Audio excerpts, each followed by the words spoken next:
சுதேசியை நாம் ஏற்றுக்கொள்ள வேண்டியது காலத்தின் தேவை என்றும் தற்சார்புடையதாக மாறும்போதுதான் இந்தியா வளர்ச்சியடையும் என்றும் பிரதமர் மோடி தெரிவித்துள்ளார். வடகிழக்கு மாநிலங்களில் ஒன்றான அருணாச்சல பிரதேசத்தில் உள்ள இட்டா நகரில் 5100 கோடி ரூபாய் மதிப்பிலான பல்வேறு வளர்ச்சி திட்டங்களுக்கு அடிக்கல் நாட்டி வைத்த அவர், குடிமக்களே கடவுள் என்பதுதான் தங்களது தாரக மந்திரம் என்று தெரிவித்தார். சுதேசி என்ற மந்திரம் மிகவும் முக்கியமானது என்றும் தற்சார்புடையதாக மாறும்போதுதான் இந்தியா வளர்ச்சியடையும் என்றும் தெரிவித்தார். மேலும் காங்கிரஸ் ஆட்சி காலத்தில் அருணாச்சல பிரதேசம் உள்ளிட்ட வடகிழக்கு மாநிலங்கள் புறக்கணிக்கப்பட்டதாகவும் அவர் குற்றம் சாட்டினார். ஜிஎஸ்டி சீர்திருத்தங்கள் நடைமுறைக்கு வந்ததை சுட்டிக்காட்டி ஜிஎஸ்டி திருவிழா தொடங்கியிருப்பதாகவும் அவர் தெரிவித்துள்ளார். ஜிஎஸ்டி சீர்திருத்தம் காரணமாக ஆவின் பால் பொருட்களின் விலை குறைந்துள்ளது. மத்திய அரசின் ஜிஎஸ்டி வரி குறைப்பு அமலுக்கு வந்துள்ளது.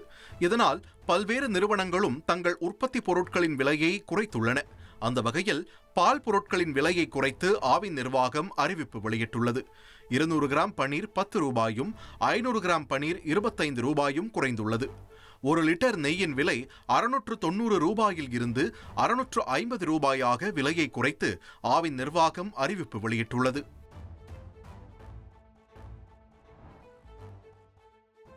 சென்னையில் பொது போக்குவரத்தை ஒன்றிணைக்கும் பிரத்யேக செயலி தொடங்கப்பட்டுள்ளது. நாட்டிலேயே முதன்முறையாக பேருந்து, புறநகர் மின்சார ரயில், மெட்ரோ ரயில் மற்றும் வாடகை கார், ஆட்டோ போன்ற அனைத்து பொது போக்குவரத்து வசதிகளையும் ஒரே QR பயணச்சீட்டு மூலம் பெறும் சென்னை ஒன் செயலியை முதலமைச்சர் மு.க.ஸ்டாலின் தொடங்கி வைத்தார்.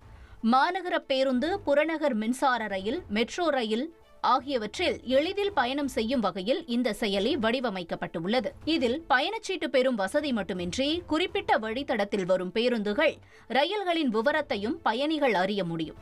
மேலும் பயணத்தின் போது மாநகர பேருந்திலிருந்து மெட்ரோ ரயிலுக்கோ அல்லது புறநகர் மின்சார ரயிலுக்கோ மாறுவதற்கான வழிகாட்டுதலும் சென்னை ஒன் செயலியில் இடம்பெற்றுள்ளது. சென்னைக்கு புதிதாக வருபவர்களுக்கு இந்த செயலி உபயோகமாக இருக்கும் என்று எதிர்பார்க்கப்படுகிறது.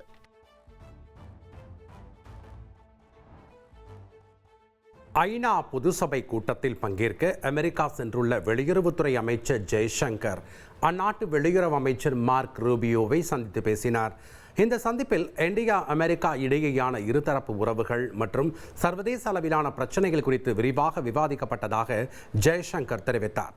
இந்த சந்திப்பின் போது இரு நாடுகளுக்கு இடையே வர்த்தகம், எரிசக்தி, மருத்துவம், கனிமங்கள் உள்ளிட்ட துறைகளில் ஒத்துழைப்புடன் செயல்படுவது குறித்து இருவரும் விவாதித்ததாக மார்க் ரூபியோ தெரிவித்தார். முக்கிய துறைகளில் முன்னேற்றம் காண இரு நாடுகளும் தொடர்ந்து ஒத்துழைப்புடன் செயல்படுவதற்கு ஒப்புக்கொண்டதாகவும் அவர் தெரிவித்தார்.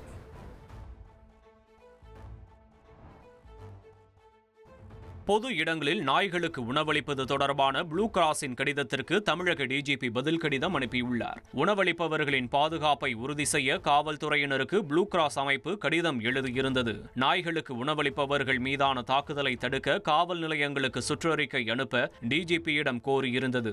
இந்நிலையில் திருநாய் விவகாரத்தில் குற்றங்களை தடுக்க தேவையான நடவடிக்கை எடுக்கப்படும் என்றும், நாய் மனித மோதல்களில் முகாந்திரம் இருந்தால் கண்டிப்பாக நடவடிக்கை எடுக்கப்படும் என்றும் தமிழக டிஜிபி கடிதத்தில் தெரிவித்தார்.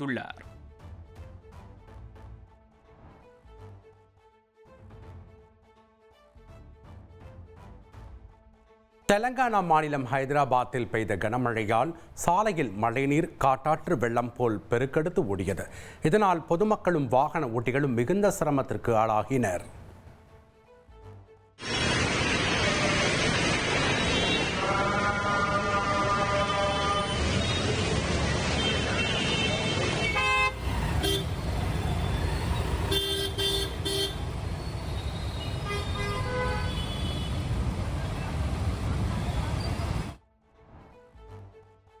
வடக்கு பிலிப்பைன்ஸை தாக்கிய ரகசா புயலால் பல இடங்கள் நிலச்சரிவு ஏற்பட்டு சேரும் சகதியுமாக காட்சியளித்தன. பலத்த காற்றுடன் கனமழை நீடிக்க வாய்ப்புள்ளதாக மக்களுக்கு எச்சரிக்கை விடுக்கப்பட்டுள்ள நிலையில் தொடர்ந்து பாதிக்கப்பட்ட பகுதிகளில் மீட்பு பணியானது நடைபெற்று வருகிறது.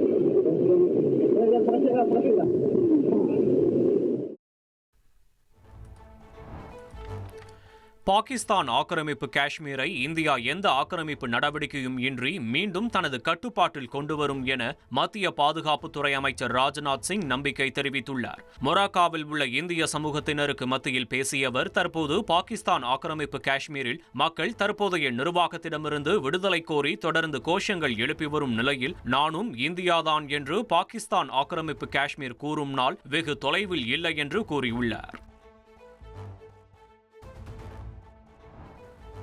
ஆயுதங்களை ஒப்படைக்குமாறு ஹமாஸ் அமைப்பினருக்கு பாலஸ்தீன் அதிபர் மஹ்மூத் அப்பாஸ் அழைப்பு விடுத்துள்ளார்.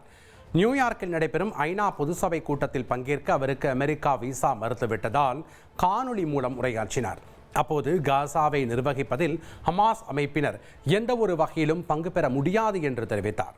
ஹமாஸ் அமைப்பினரும் பிற குழுக்களும் தங்கள் ஆயுதங்களை பாலஸ்தீன நிர்வாக சபையிடம் ஒப்படைக்க வேண்டும் என்றும் அவர் வலியுறுத்தினார்.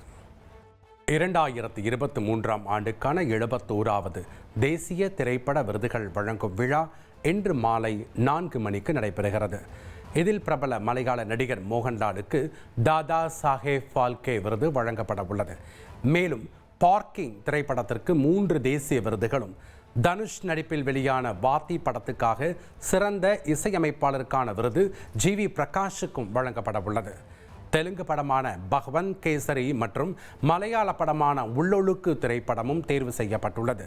மேலும் உள்ளொழுக்கு படத்தில் நடித்த நடிகை ஊர்வசிக்கு சிறந்த துணை நடிகைக்கான விருது அறிவிக்கப்பட்டுள்ளது. பெரும் சர்ச்சையை ஏற்படுத்திய தி கேரளா ஸ்டோரி படத்திற்கு 2 விருதுகள் வழங்கப்படுகிறது. சிறந்த நடிகருக்கான தேசிய விருது ஜவான் படத்திற்காக நடிகர் ஷாருக் கான் மற்றும் 12th ஃபெயில் படத்திற்காக நடிகர் விக்ராந்த் மாசி ஆகியோருக்கு வழங்கப்பட உள்ளது.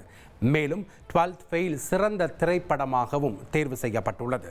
இதைத் தொடர்ந்து அனிமல் திரைப்படத்திற்கு சிறந்த பின்னணி இசை மற்றும் சிறந்த ஒளி வடிவமைப்புக்கான தேசிய விருதுகள் வழங்கப்பட உள்ளது.